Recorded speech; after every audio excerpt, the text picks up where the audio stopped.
Bien, alors, l'intelligence artificielle. L'intelligence artificielle, alors à part si vous avez vécu dans une cave dans les 20 dernières années, c'est difficile de ne pas en entendre parler. Là, j'ai juste pris des articles qui sont sortis dans les 2 dernières années dans les quotidiens français, hein. J'ai pris un peu de tous les côtés pour qu'il n'y ait pas de jaloux. Voilà, Le Monde, comment tout comprendre dans l'intelligence artificielle. Vous pouvez sortir et lire l'article. Euh, Le Figaro, gain de temps, l'avenir appartient, l'intelligence artificielle de la fascination à l'inquiétude. Donc ça suscite beaucoup de questions. Alors la première chose que je voudrais discuter avec vous, c'est de quoi il s'agit. L'intelligence artificielle, la révolution de l'intelligence artificielle. Et si vous voulez savoir, tous ces petits dessins ont été générés par un ordinateur, une intelligence artificielle. La révolution de l'intelligence artificielle. Alors, qu'est-ce que c'est? Alors, je vais commencer par vous donner un petit secret. Et je vais commencer par citer une personne que j'admire, que beaucoup d'entre nous admirent, qui est Yoshua Bengio, qui est un franco-canadien, qui est un des grands créateurs et un de nos plus grands spécialistes du sujet, qui a dit qu'on ne devrait pas appeler ce domaine l'intelligence artificielle, mais la stupidité artificielle. Et ce qu'il dit, c'est que nos machines sont stupides et on essaye juste de les rendre un petit peu moins stupides. Et un autre petit secret, c'est qu'entre nous, on ne parle quasiment jamais d'intelligence artificielle. Il y a des raisons historiques sur lesquelles je pourrais revenir. Et le terme qu'on utilise entre nous tout le temps, c'est un mot anglais qui est machine learning, qui est traduit en général comme apprentissage automatique, mais je trouve ça un peu vieillot. Et c'est plutôt d'imaginer des machines qui apprennent. Et donc vraiment, intelligence artificielle, bon, pas clair qu'est-ce que ça veut dire. Par contre, faire apprendre quelque chose à des machines, c'est déjà plus clair. Donc c'est vraiment ce qu'on essaye de faire, ce qu'ont essayé les gens pendant longtemps. Vous allez voir que c'est un domaine qui n'est pas nouveau. C'est d'expliquer quelque chose à des machines. On essaie vraiment d'envoyer les machines à l'école pour leur apprendre à faire des choses. Et c'est un domaine qui, vous allez voir, existe depuis de nombreuses décennies. Alors, la meilleure façon de vous montrer, alors pourquoi vous en entendez tant parler maintenant, c'est à cause des progrès fulgurants qui ont été faits. Et une bonne façon de voir ces progrès, c'est de regarder ce qu'on trouvait extraordinaire il y a 10 ans et qui maintenant nous semble complètement nul. Par exemple, en 2016, il y avait une des premières choses qu'on pouvait trouver sur Internet, je suis sûr qu'il y en a qui ont essayé avec leur téléphone.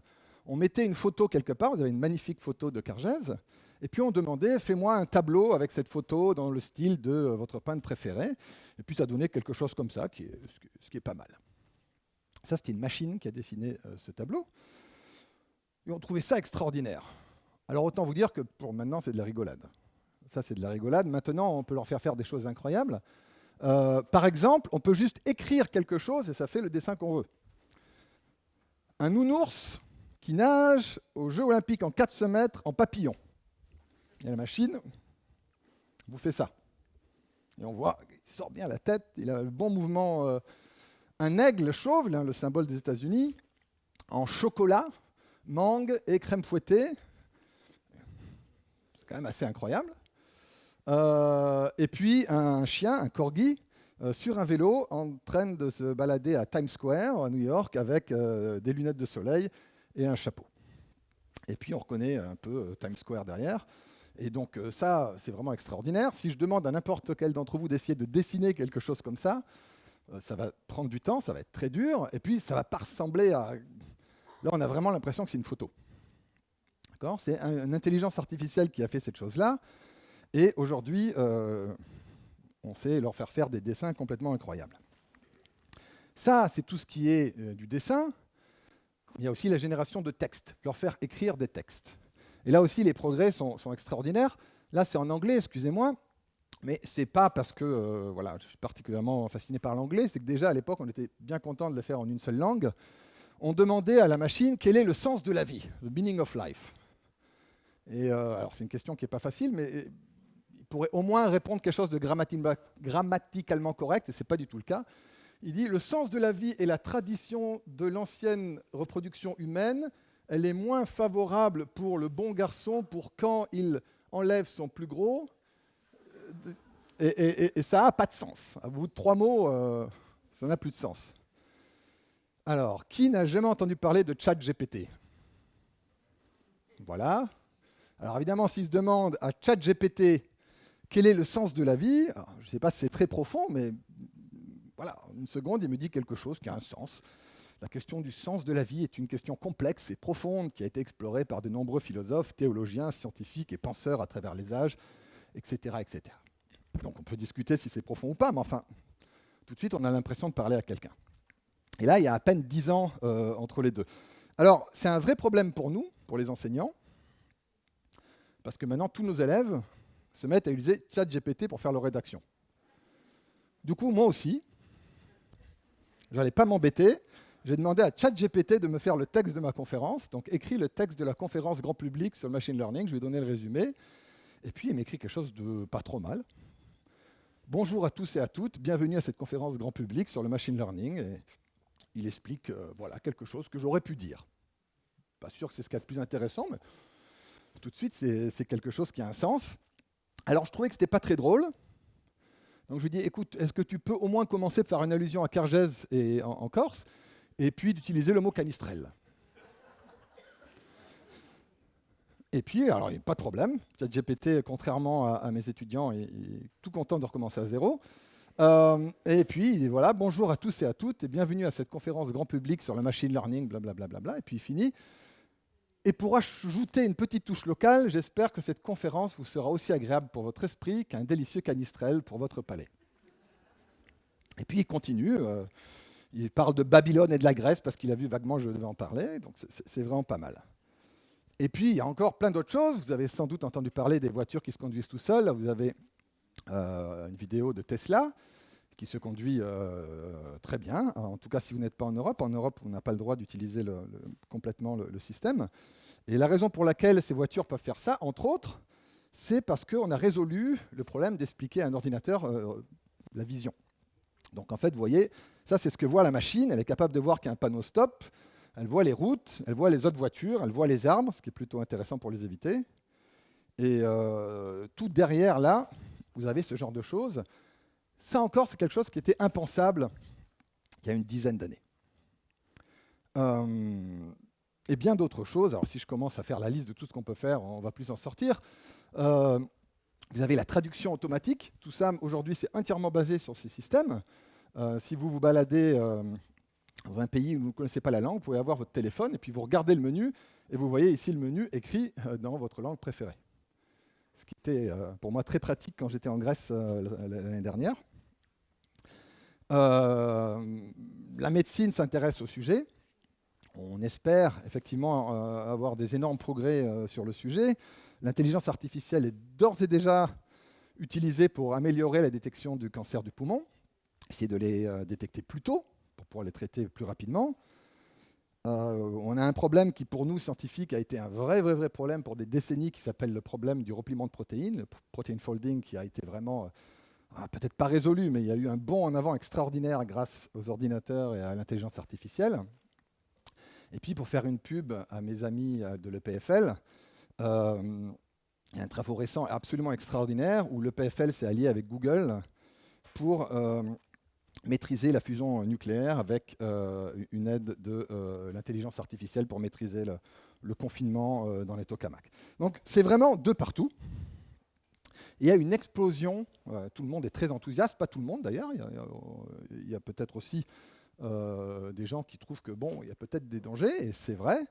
Et alors, quand on parle des dangers, tout le monde s'imagine, voilà, un scénario où l'ordinateur va se réveiller, être tout puissant, on va tous nous tuer.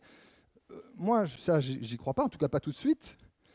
Mais il y a des dangers sociétaux qui sont totalement à nos portes, d'accord ? Qui sont toujours là quand il y a des grandes révolutions scientifiques. Quand on a inventé l'imprimerie, ça a changé beaucoup de choses. Quand on a inventé la machine à vapeur, ça a changé beaucoup de choses. Et là, je crois qu'on va avoir des changements, difficile de dire lesquels. Il y en a un qui me touche particulièrement, car je suis un musicien amateur. Et quel est le futur des artistes? Et là, il y a des vraies questions qui sont compliquées, auxquelles je n'ai aucune réponse, mais enfin, on peut toujours en parler, ça ne coûte rien. Par exemple, vous pouvez générer entièrement des chansons en une seconde, comme ça, en demandant à une intelligence artificielle de les faire pour vous. Donc je vais vous en montrer une. Il y a une start-up qui s'appelle Suno, Si vous allez sur Suno, que vous payez votre contribution, vous pouvez lui dire, voilà, quelque chose comme ça, et je lui ai dit, fais une chanson, style années 80, rock FM, un peu hard rock, grosse guitare, des synthés, et puis un guitare solo très virtuose. Et puis tu dois célébrer, voilà, les paroles parlent de célébrer le fait d'être à Cargèse et de relaxer sur une plage.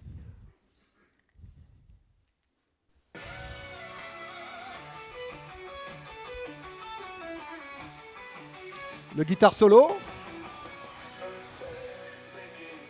ça c'est du rock, vraiment années 80.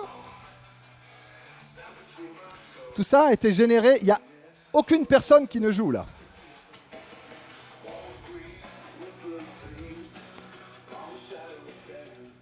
Alors, ça, si vous avez vécu dans les années 80, ça ressemble pas mal à ce qu'on écoutait à la radio à l'époque. Le chant est peut-être un peu trop autotuné, si vous écoutez bien, mais quand même, c'est vraiment l'esprit de ce qu'on écoutait. Alors, on peut changer tout à votre style. J'ai essayé de lui faire faire une chanson dans le style de Polyphonie Corse. Ça n'a pas très bien marché, alors j'ai essayé autre chose. Comme quoi, ils ne sont pas encore... Une chanson moderne, avec autotune, qui est vraiment la façon dont les jeunes chantent aujourd'hui, avec un logiciel qui va rattraper la voix. Trap beat, le trap c'est un style de hip-hop assez à la mode, et du style que l'on trouve sur TikTok et Spotify, et puis pareil, les paroles doivent parler du fait d'être à Cargèse et d'adorer la musique, et puis en une seconde...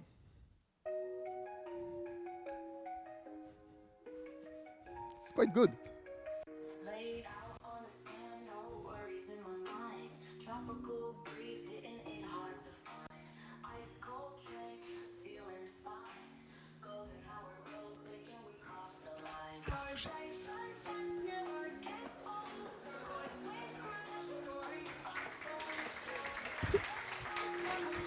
That's good, no?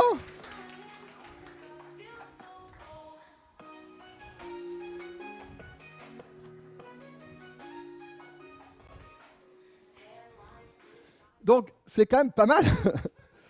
C'est pas idiot, c'est quel genre de choses qu'on écoute. Ça a été généré en une seconde. Il n'y a aucun musicien qui a joué. Il n'y a pas eu d'autre chose que ce que j'ai écrit. Et c'est quelque chose qui arrive. Il y a eu une histoire un peu célèbre il y a quelques temps avec quelqu'un qui a mis une fausse chanson d'un artiste de rap, de hip-hop très connu, qui s'appelle Drake, et qui a créé une chanson comme ça sur YouTube. La chanson a eu des millions de vues, des tas de gens se sont mis à l'écouter. Ah, t'as entendu le dernier Drake, c'est super. Puis au bout d'un moment, on s'est rendu compte que ce n'était pas du tout une vraie chanson. Et puis YouTube l'a bloqué en disant que ça violait les droits de Drake. Ce qui n'est pas évident parce que c'était pas Drake qui chantait, c'était une chanson générée par ordinateur. Donc déjà, quelle loi devons-nous faire? Qu'est-ce qu'on doit faire? C'est des questions très très complexes ici, et je ne prétends pas avoir la réponse. Mais pendant que nous, on se demande quoi faire, il y a des tas de gens qui bougent très vite. Par exemple, les 3 principales compagnies de musique qui possèdent quasiment tout, donc Universal, Sony et Warner, ont fait un procès à Suno en leur disant « Vous avez fait toute cette intelligence artificielle en entraînant votre... » on va apprendre ce que ça veut dire. « En entraînant vos trucs sur nos artistes, on n'est pas d'accord, ne faites pas ça. » Donc ça, c'est très bien. Et là, vous vous dites « Ah, quelqu'un va nous défendre, ces grandes compagnies vont nous défendre. » Alors que pas du tout. En fait, ce qu'elles font, c'est qu'elles sont en train de le faire elles-mêmes, avec quelque chose pour imiter la voix de leurs artistes, pour pouvoir vraiment que vous disiez, voilà, je veux entendre Pavarotti qui chante la dernière chanson de Britney Spears, et vous allez pouvoir faire ça. Alors je trouve ça parfaitement effrayant, personnellement, et on peut se demander à des gens qui me disent, non, mais personne n'écoutera ça. C'était pas si mal. Donc il y a des questions assez compliquées. Alors évidemment, le grand avantage, c'est que ce n'est pas très simple, ce n'est pas si simple d'imiter la voix de quelqu'un. Je ne suis pas d'accord. Au contraire, c'est très facile d'imiter la voix de quelqu'un avec suffisamment de données. C'était qui? C'est moi. Je suis une intelligence artificielle qui a été entraînée sur ta voix sur un enregistrement de 4 minutes. Et maintenant, je parle comme toi. Je pense que tu devrais être d'accord avec moi pour dire qu'il est donc facile d'imiter la voix de quelqu'un. Je parle pas du tout comme ça. Si, tu parles exactement comme ça.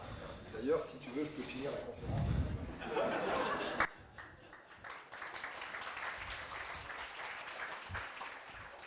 Ok, mais il ne peut pas trouver un texte aussi intéressant que moi, donc...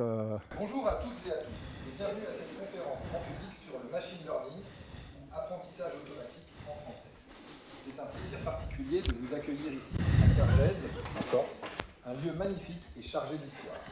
Aujourd'hui, nous allons découvrir ensemble les principes fondamentaux de l'intelligence artificielle, IA, et comment ces technologies révolutionnaires façonnent notre avenir.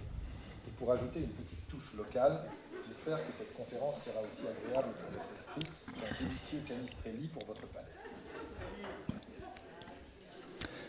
Si ma grand-mère corse m'entendait dire canistrelli au lieu de canistrelle, bon, c'est pas encore parfait. Donc je vais essayer de continuer à la place de l'intelligence artificielle, mais vous voyez quand même, c'est assez bluffant. D'accord ? Vous imaginez dans quelques mois, quelqu'un vous appelle, et c'est votre neveu qui vous dit ah, vraiment j'ai besoin d'argent, je suis là vraiment. Bah, il va falloir peut-être lui dire alors dis-moi quelque chose que personne ne sait. Ça arrive et on fait ces choses-là. Alors, essayons de voir un peu comment ça marche. Je vais essayer de vous apprendre tout, mais avant de rentrer dans les détails, je voudrais vous parler très brièvement, d'une façon qui est intéressante pour penser à ces problèmes, qui sont de comparer, on va faire un petit bond dans le temps, les sciences grecques, la Grèce antique et babylonienne. Babylone, donc, qui était bien avant, un empire qui est en son apogée, donc Babylone, c'est là où est l'Irak aujourd'hui, puis à son apogée sous Nabucodonosor II, ils ont vraiment possédé quasiment toute la Mésopotamie, un bout de l'Égypte, et ensuite la Grèce. Alors pourquoi je vous parle de ça ? Parce que d'abord, Babylone, on connaît beaucoup de choses. On a des milliers de tablettes avec des petits points, avec des clous et des points, ce qu'on appelle l'écriture cunéiforme, et les spécialistes savent les lire, c'est à ça que ça ressemble. Et on s'est rendu compte, au cours du XXe siècle, que c'était des mathématiciens extraordinaires. Ils étaient incroyablement plus doués, plus forts, ils savaient infiniment plus de choses que ce qu'on aurait pu imaginer. Notamment, ils étaient capables de prédire très très précisément beaucoup d'événements astronomiques. Ils pouvaient prédire les éclipses de lune, ce qui était très important pour eux. Quand vous avez une éclipse de lune à Babylone, ça veut dire que le roi allait mourir. Alors, ce qui était génial, c'est que... Bon, je digresse. Donc, si le roi allait mourir et qu'on pouvait le prévoir, en fait, ce qu'il faisait, c'est que pour la soirée, il remplaçait le roi avec quelqu'un. S'il y avait une éclipse, on tuait la personne. Et le lendemain, le roi pouvait revenir et tout allait bien. Donc c'était très important de ne pas se gourer si vous étiez un astronome babylonien. Et ils savaient faire ça très très très très bien. Et alors, ce qui les intéressait, c'était ce qu'on appelle en anglais des problem solvers, c'est de résoudre des problèmes. Ils voulaient savoir que, quand, quoi. Qu'est-ce qui va se passer ? Est-ce qu'il va y avoir une éclipse ou pas ? Elle sera à quelle heure ? Ils voulaient savoir à quelle heure le soleil se lève, à quelle heure il se couche, et prédire ces choses-là. Quelque chose de très intéressant sur Babylone, c'est qu'ils étaient focalisés sur les données et les calculs. Notez bien qu'il n'y a pas la question pourquoi. Il n'y a pas la question comment. Ils s'en moquaient complètement. Dans le sens qu'ils pouvaient prédire tout. Ils savaient que voilà, tous les 18 ans, ce qui est en général assez vrai, à peu près tous les 18 ans et 10 jours, si vous avez une éclipse de lune, vous avez une éclipse de lune 18 ans et 10 jours après. Et ils savaient très bien ça. Ils le savaient. Si vous leur demandez pourquoi, vous n'avez aucune idée. Donc si vous avez un jeune babylonien un peu révolutionnaire, une sorte de Galilée babylonien qui vous dit « Mais moi j'ai une théorie comme quoi en fait on serait un grand caillou, puis un autre caillou qui serait la Lune, et puis il y a un gros truc de feu là-bas, et en fait ils tournent dans le ciel d'une façon spéciale qui sont alignés tous les 18 ans. » On leur regardait « Mais oui, mais qu'est-ce que tu vas prédire avec ça ? C'est pas intéressant. » C'était vraiment la prédiction qui les intéressait. Et la façon dont ils le faisaient, c'était en ayant beaucoup d'observations. On le sait parce qu'on les a, ces observations. Laissez-moi vous montrer, par exemple, quelque chose, ça c'est très marrant, comment ils faisaient les multiplications.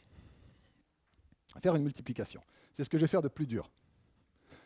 OK. 7 fois 11, je vais prendre une personne au hasard. Ah, vous, ça fait combien 7 fois 11 ? 77. On n'est pas en Suisse ici. C'est ma fille.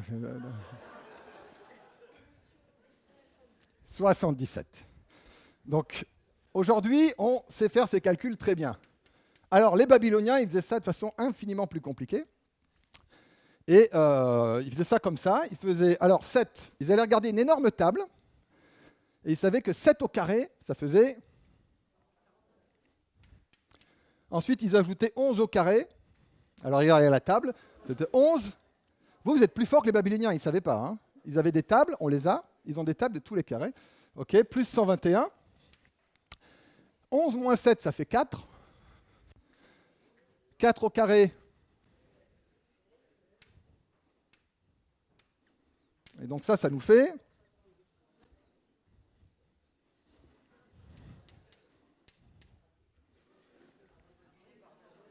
Ça va pas du tout.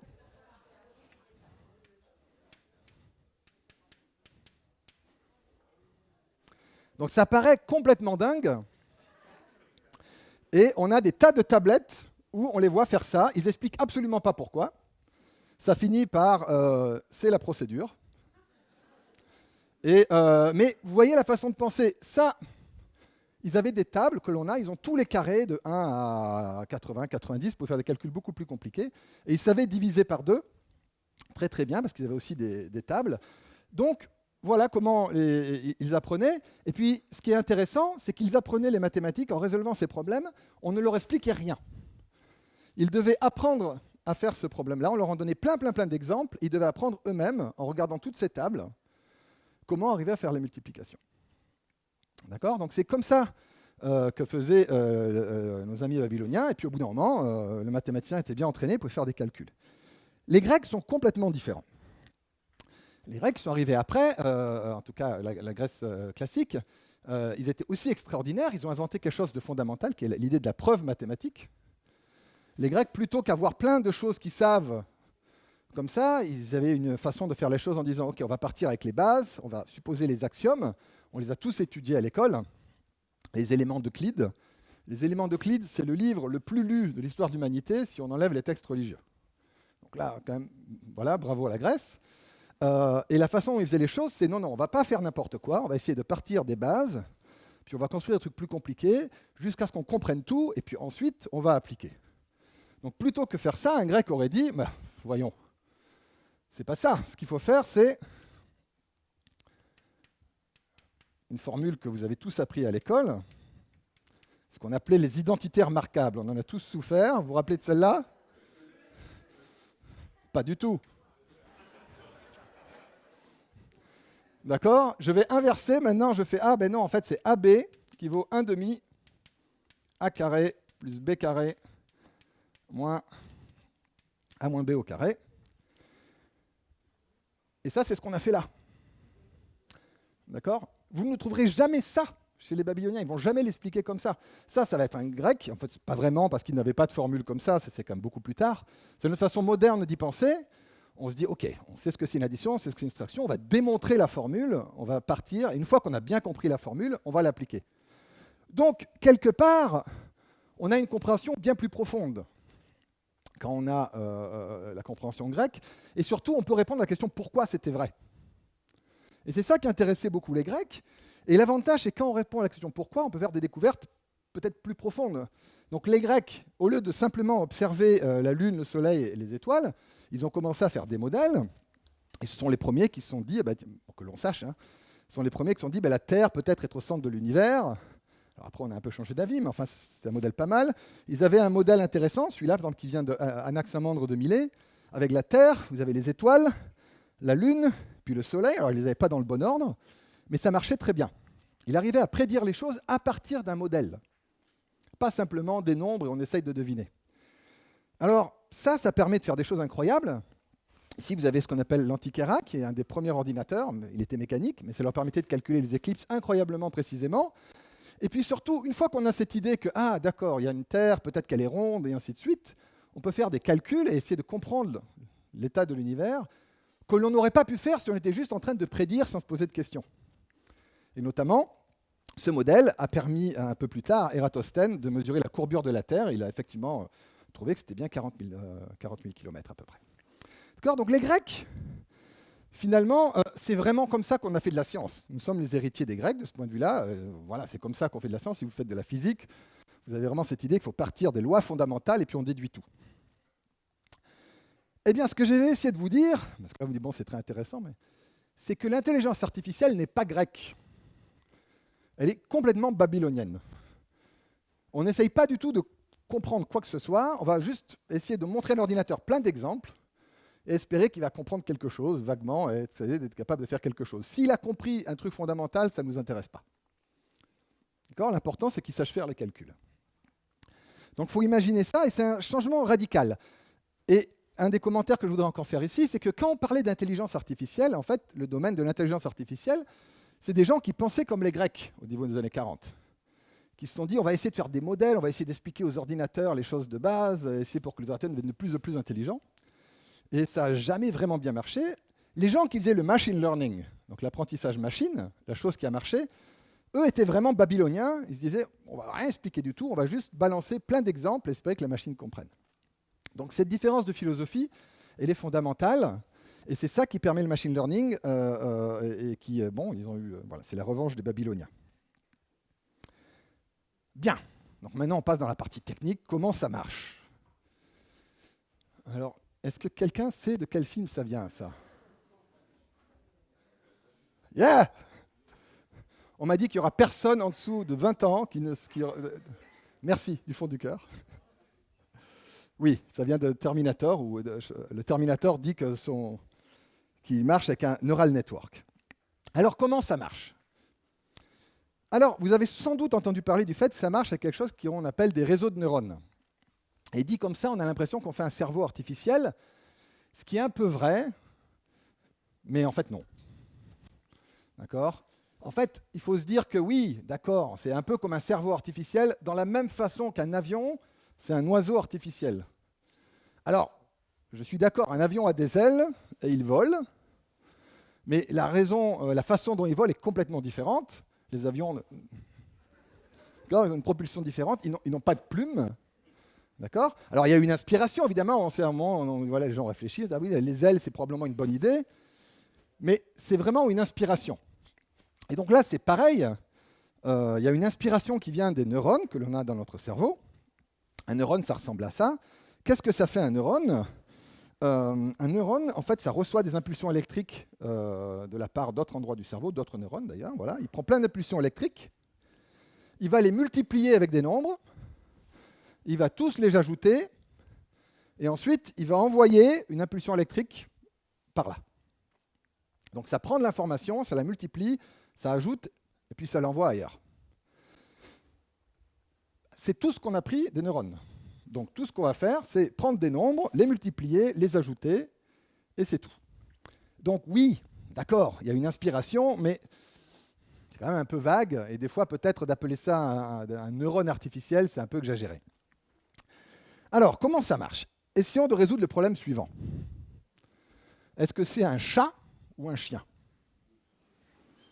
Bon, vous êtes tous très forts, c'est un chat, on est d'accord. Maintenant, il faut apprendre ça à un ordinateur. Alors, un ordinateur, une image comme ça ne lui dit rien. Pour un ordinateur, ce que vous avez là, c'est des nombres. Un ordinateur, ce qu'il voit, c'est que voilà, il a ici, c'est le code de la couleur qui est là, puis le code de la couleur qui est là. Il a la liste de tous les codes couleurs à tous les endroits de l'image. Ça ressemble à quelque chose comme ça. D'accord ? Si vous êtes physicien ou mathématicien, vous allez dire que c'est un vecteur, mais en fait, c'est juste une liste de nombres qui contient l'information. Alors, qu'est-ce que va faire le neurone artificiel pour savoir si c'est un chat ? Voilà la technique. Donc, c'est une technique qui a été proposée par un Frank Rosenblatt en 1957. Il prend ces nombres-là et il va les multiplier par d'autres nombres. Pour le moment, choisis au hasard. Donc, j'ai mis plein de nombres au hasard. Je les multiplie. Accrochez-vous parce que ça, c'est le plus dur que je fais. Hop ! Ça me donne ça. Alors 120 fois 0,2 égale 24. On ne va pas faire comme les Babyloniens, je vous les donne directement. Donc j'ai multiplié. Et puis je fais comme le neurone, je les ajoute. Je les ajoute. Et j'ai trouvé moins 27 971. Bon. Et ensuite, qu'est-ce que je vais faire ? Je vais dire, si c'est un nombre négatif, mon neurone va dire c'est un chien. Si c'est un nombre positif, il va dire c'est un chat. Donc là, pour le moment, je lui donne ça, il me dit c'est un chien.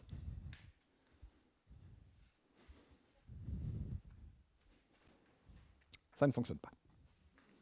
Alors pourquoi ça ne fonctionne pas? C'est très simple. C'est parce que j'ai choisi des nombres au hasard ici. J'ai multiplié mon image par plein de nombres que j'ai choisis un peu comme ça, donc il n'y a pas de raison que ça fasse quelque chose d'intéressant. Et donc la technique, c'est on doit trouver les bons nombres pour multiplier ici, pour qu'à la fin, ça me fasse un nombre positif. Pour que ça me dise chien. Pardon. Chat. Et donc pour cela, on va entraîner notre neurone.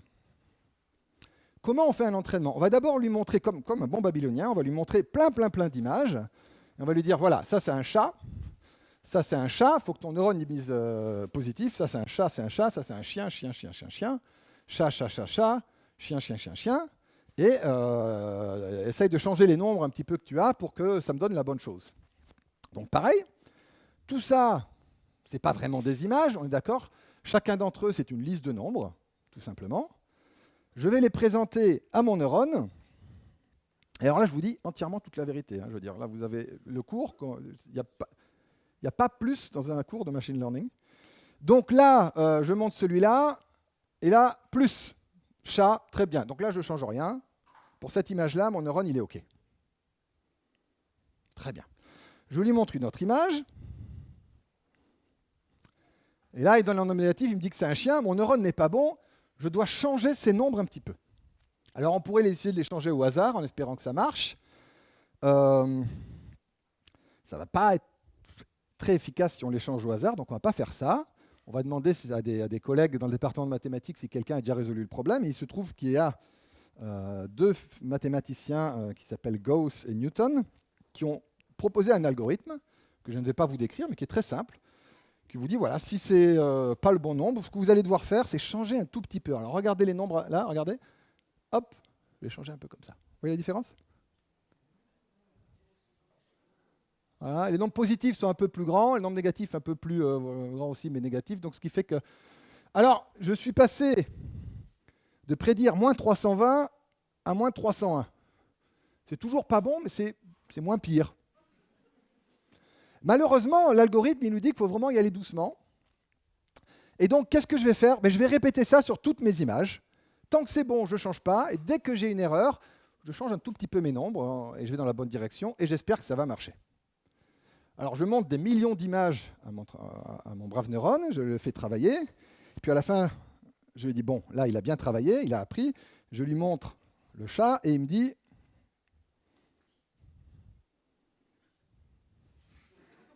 Il me dit que c'est un chien. Ça ne marche toujours pas. Donc, il y a encore un ingrédient, le dernier. C'est un ingrédient assez simple, c'est que j'ai un neurone. Un neurone ne suffit pas. Il vous faut plusieurs neurones. On a, en tout cas j'espère, la plupart d'entre nous ont plusieurs neurones, des milliers de milliards. Et la façon dont le cerveau marche, c'est vaguement quelque chose comme ça. Vous avez un neurone, de temps en temps, il dit quelque chose, mais il envoie de l'information à un autre neurone qui dit quelque chose à un autre neurone, et ainsi de suite. Donc il faut plein de neurones comme ça qui se parlent entre eux.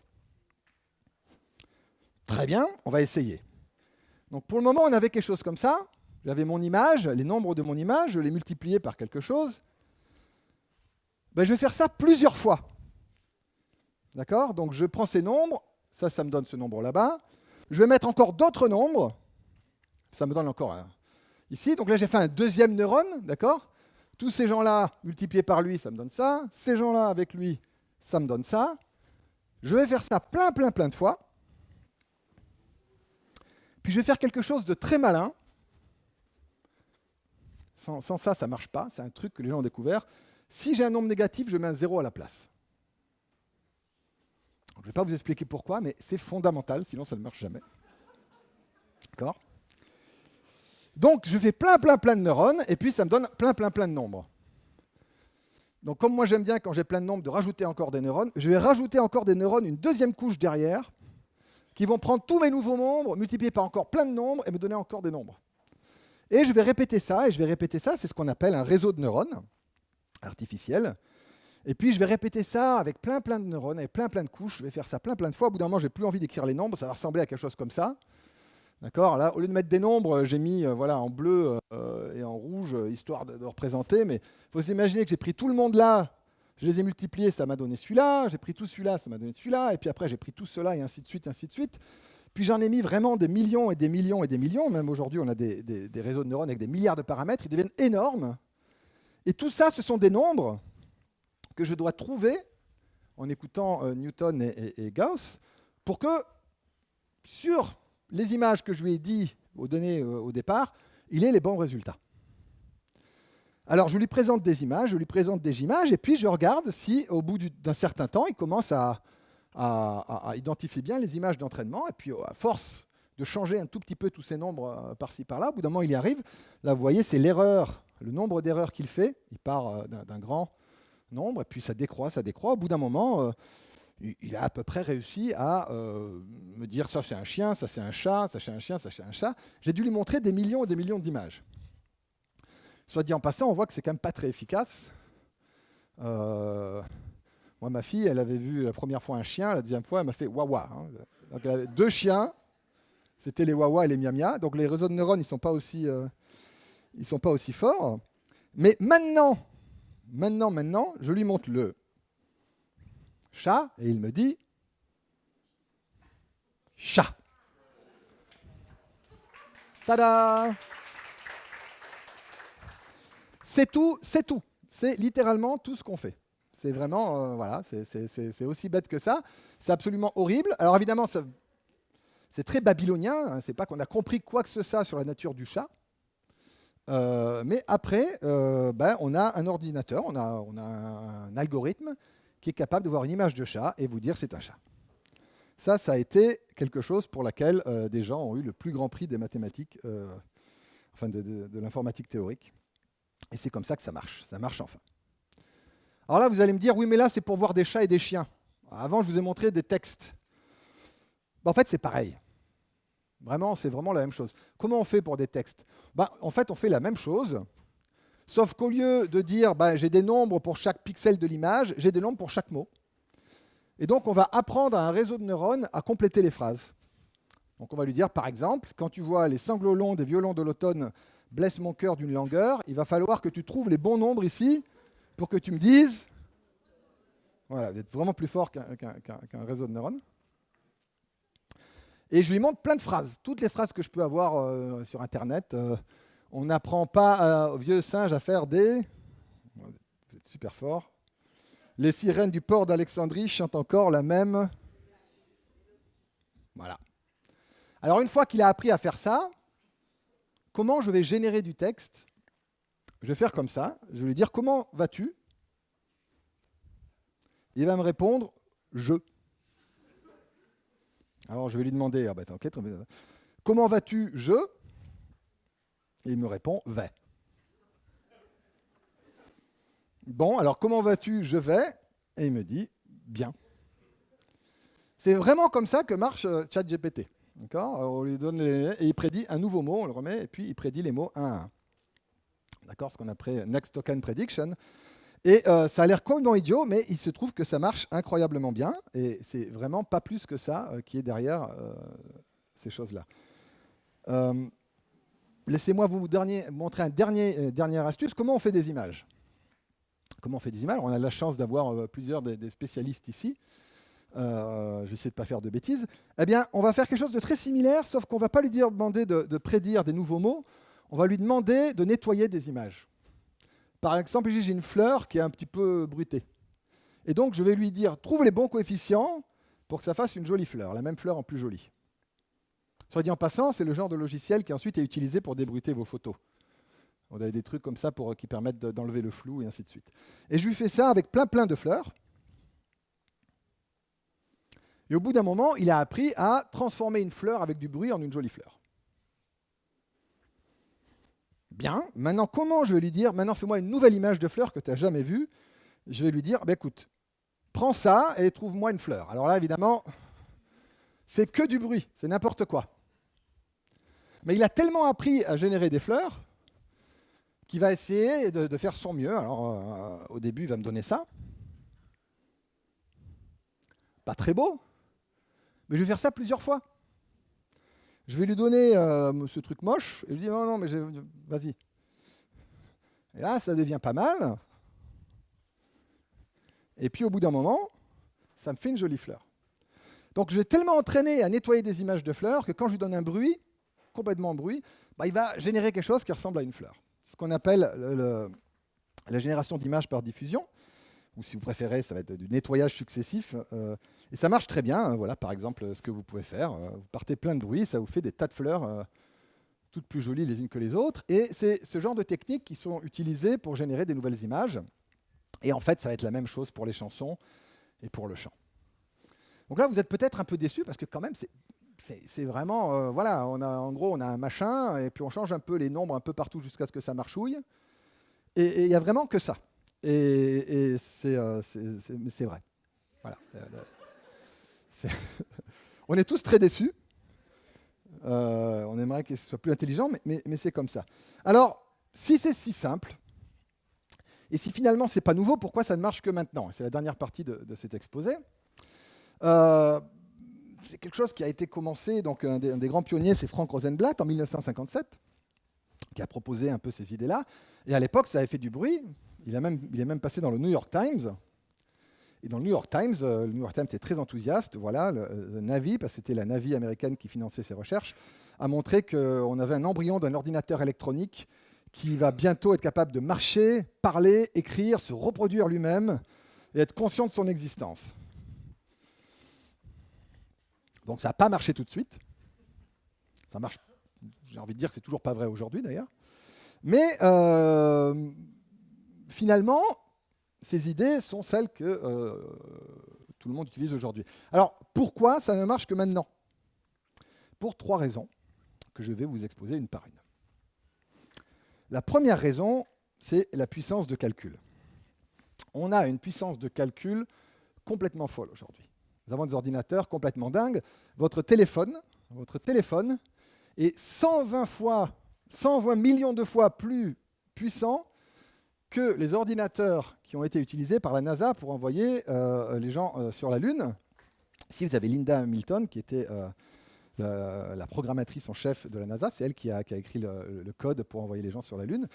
Voilà, votre téléphone a 120 millions de fois plus performant, plus rapide que les ordinateurs de l'époque. Alors si ça ne vous impressionne pas, le chargeur de votre téléphone est plus puissant que l'ordinateur que les gens ont utilisé. Déjà, vous n'imaginez pas qu'il y a un ordinateur à l'intérieur de votre chargeur. Donc il y a une petite puce dans votre chargeur de téléphone. Il y a une petite puce qui fait des calculs. Et la petite puce à l'intérieur de ce bidule est plus puissante que les ordinateurs que les gens ont utilisés pour envoyer les gens sur la Lune. Donc on a une puissance de calcul complètement phénoménale aujourd'hui. Et ça a des conséquences importantes. Et notamment, ce qui est vraiment, vraiment important ici, c'est ce petit bidule-là. Donc s'il y a des gamers, est-ce qu'il y a des gamers ici? Les gamers doivent savoir, ça c'est ce qu'on appelle un GPU. C'est ce qui produit les images magnifiques sur les consoles vidéo. Et il y a une petite boîte, une petite compagnie, une petite start-up qui s'appelle Nvidia, qui était une boîte qui faisait ces petits trucs-là pour que les consoles vidéo marchent bien. Et puis au bout d'un moment, les gens de machine learning se sont rendus compte que ces petits engins spécialisés, ils étaient parfaits pour faire tous ces petits calculs que je vous ai racontés. Ils étaient parfaits pour prendre les listes, multiplier et additionner très très vite. Donc à partir du moment où on a compris qu'avec ça, on pouvait vraiment faire des milliards et des milliards et des milliards de fois, parce que vous avez vu, c'était idiot comme algorithme. Mais il faut le faire des milliards et des milliards et des milliards de fois. Et donc, ce n'est possible que si on a vraiment beaucoup de puissance de calcul. Et c'est pour ça qu'aujourd'hui, on peut le faire. Et Nvidia, je crois qu'aujourd'hui, c'est peut-être je crois que c'est la compagnie avec la plus grande valuation de la planète. Ils ont passé Tesla et compagnie. Si vous aviez investi $1000 il y a 10 ans, vous auriez $300 000 aujourd'hui. Donc, ouais, j'aurais pris le risque quand même. Donc, réponse numéro 1, la puissance de calcul. Numéro 2, vous avez Internet. Parce qu'évidemment, si la façon dont ça marche, c'est qu'il faut avoir 1 milliard d'images de chats et les voir une par une, et puis plusieurs fois. En plus, je ne vous l'ai pas dit, mais il ne faut pas la voir qu'une seule fois. Une fois qu'on a fait toutes les images, on repasse et on reboucle, on fait ça plein de fois. Non seulement il faut avoir une grosse puissance de calcul, mais il faut avoir quelque part où trouver des images de chats et de chiens. Et Internet, Internet, c'est quelque chose de gigantesque. Vous avez tout ce que vous voulez sur Internet. Vous avez 1000 milliards d'images et de photos sur le web. Tous les jours, il y a des millions de mots qui sont écrits. Si vous allez sur Wikipédia, vous avez des mots qui sont enlevés, des millions qui sont écrits. Vous avez une masse de données complètement dingue. Et rien que sur YouTube, vous avez 1 milliard de vidéos. Donc aujourd'hui, vous avez Internet. C'est très facile pour quelqu'un d'aller aller chercher des données. Et donc, numéro 1, une grande puissance de calcul. Numéro 2, des grandes tables de données pour faire comme les Babyloniens. Alors, on a un peu plus de données qu'eux. Et puis le troisième, qui est quelque chose dont les scientifiques ne sont pas complètement fiers, en fait, à un moment, on n'y croyait pas. On n'y croyait absolument pas. Je vais vous parler de notamment un livre qui a été très important, qui est écrit par les deux sommités de l'époque, 10 ans après Rosenblatt, ils écrivent ce livre, qui disent que les travaux sur les réseaux de neurones sont sans valeur scientifique. Donc ça, quand vous avez les deux plus grands professeurs de cybernétique du MIT qui vous disent ça, bonne chance pour aller convaincre les gens de vous donner de l'argent. Donc à un moment, tout le monde pensait que ça ne marcherait jamais et que c'était nul. Donc comme quoi les experts peuvent parfois se tromper. Ça n'a pas été facile pour les gens de convaincre de continuer leurs travaux. Et donc bravo à ceux qui ont continué parce qu'ils avaient raison manifestement. Et ensuite, il y avait des bonnes raisons de penser que ça ne marcherait pas. Et il y a toujours quelque chose qui nous trouble tout le monde, qui est pourquoi ça marche. Et on avait une compréhension, on avait des bonnes raisons de penser que ça ne marcherait jamais. Et pour vous illustrer pourquoi on pensait que ça ne marchait jamais, je vais vous parler d'un livre qui s'appelle Funès, L'homme mémorieux. S'il y a quelqu'un qui est espagnol, il va devoir... El Memorioso. J'ai toujours de la gêne à prononcer les noms espagnols ou argentins. Jorge Borges. Donc c'est un livre extraordinaire qui parle d'un jeune homme, Funès, qui a un accident de cheval, je crois. Et après, il a une maladie bizarre, il se rappelle de tout. Il ne peut rien oublier. Donc il a un jeu de données incroyable dans sa tête. Et il lui disait que c'était en fait un problème pour lui. Parce qu'il tellement il se rappelait de tout, qu'il ne pouvait pas comprendre que chien, c'était la même chose que tous les chiens qu'il voyait, parce qu'il mémorisait tous les chiens. Pour lui, il n'y avait pas un chien ou le concept de chien, il y avait juste des millions d'animaux à quatre pattes, et il y avait toutes les photos dans sa tête. Et puis il n'arrivait pas à comprendre que le chien qu'il a vu de profil à 3h14 soit le même chien qui est de face à 3h15. Simplement parce qu'il rappelle de tout. C'est que des photos dont il se souvient. Et il a cette phrase incroyable, sans effort, il avait appris l'anglais, le français, le portugais, le latin, mais je soupçonne qu'il n'était pas capable de penser. Parce que penser, c'est différent de savoir simplement mémoriser, et ça c'est très bien dit. Penser, c'est oublier une différence, généraliser, abstraire. Dans le monde excessivement saturé de Funès, il n'y avait rien d'autre que des détails et des détails et des détails. Et alors, en fait, tout le monde pensait que si on faisait des réseaux de neurones et qu'on leur montrait des milliards d'images, ils allaient être comme Funès. Ils allaient mémoriser des tas de photos de chiens, on lui présente une nouvelle photo de chien, elle va être différente de toutes celles qu'il a vues, et il ne verrait pas que c'est un chien. Et manifestement, ce n'est pas ce qui se passe, et c'est quelque chose qu'on ne comprend pas encore très très bien. Comment ça se fait que ça ne passe pas? C'est un petit peu comme si, on a notre étudiant babylonien qui est notre réseau de neurones, on lui a montré tellement d'exemples que finalement, plutôt qu'apprendre par cœur tout, comme un étudiant qui a des bonnes notes mais qui ne comprend pas forcément tout, ça arrive, en fait, à force de faire des exemples, il a vraiment compris quelque chose.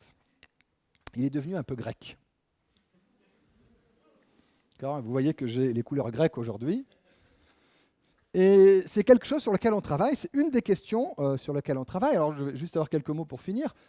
Une des choses que l'on essaye de faire, notamment ici à Cargès, quand on s'y retrouve, c'est d'avoir des questions grecques pour une intelligence babylonienne.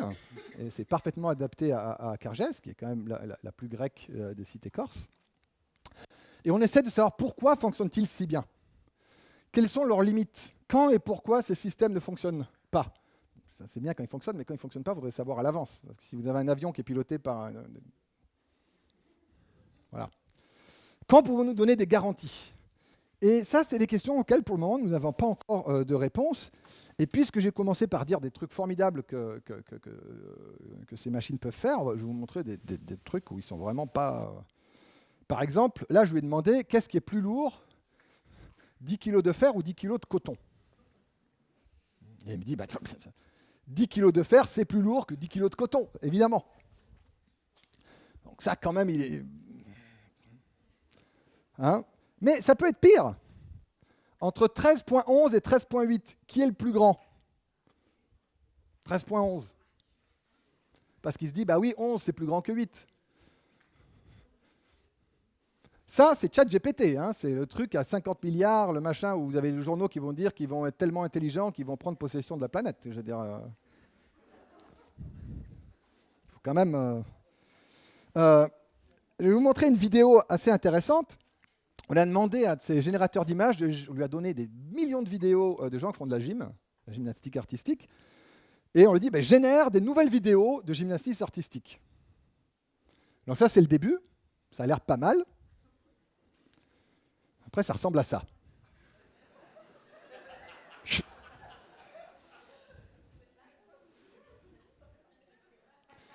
Donc on voit, il n'a aucune idée de ce que c'est un bras, une jambe. En même temps, ça ressemble. Là, on ne sait plus ce qu'on voit, le croupion.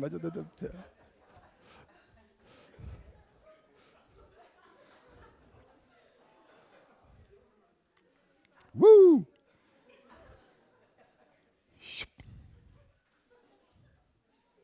Donc il y a encore du travail quand même. Et donc une des questions auxquelles on aimerait bien avoir une réponse, c'est comment avoir des systèmes plus intelligents. Là, vous avez deux écoles. Vous avez les gens de OpenAI qui vous disent, il faut juste qu'on ait encore plus de paramètres, encore plus gros, avec encore plus de données, et ils vont voir des gens, vous nous donnez cette fois-ci 300 milliards plutôt que seulement 20 milliards, c'est pas assez, et puis ça va être vraiment, cette fois-ci, ça va être incroyablement intelligent. Et peut-être que c'est vrai. En même temps, lui, il a un intérêt à vous dire que c'est vrai.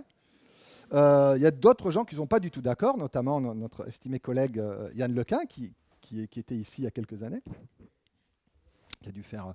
Et lui, il vous dit très simplement, cette idée que nous allons simplement augmenter, avoir ce truc-là plus grand et que ça va résoudre tous les problèmes de l'humanité, je n'y crois pas du tout une seconde. Et puis, les prédictions sont toujours difficiles, surtout en ce qui concerne le futur, donc je ne vais pas me hasarder, mais c'est quelque chose à avoir à l'esprit quand vous entendez quelqu'un qui vous dit « oulala, il y a des vraies limitations à ces systèmes ». Et puis, on va essayer de se rappeler de l'article du New York Times en 1957. Voilà, on va avoir un ordinateur qui va marcher, parler, voir, écrire et se reproduire lui-même et être conscient de son existence. Donc ça, c'était pour les années suivantes. On n'y est toujours pas. Et donc, l'avenir est encore, pour citer Terminator, n'est pas écrit. C'est ce que dit Terminator. J'ai fini et je vais... je suis un peu fatigué. Donc pour finir, je vais laisser le mot de la fin à mon intelligence artificielle. Je tiens à vous remercier chaleureusement pour votre attention et votre présence aujourd'hui. J'espère que cette introduction aux principes fondamentaux de l'intelligence artificielle vous a permis de mieux comprendre les bases des algorithmes, l'apprentissage automatique et les réseaux de neurones. Merci encore et n'hésitez pas à poser des questions et à continuer cette exploration passionnante. Merci.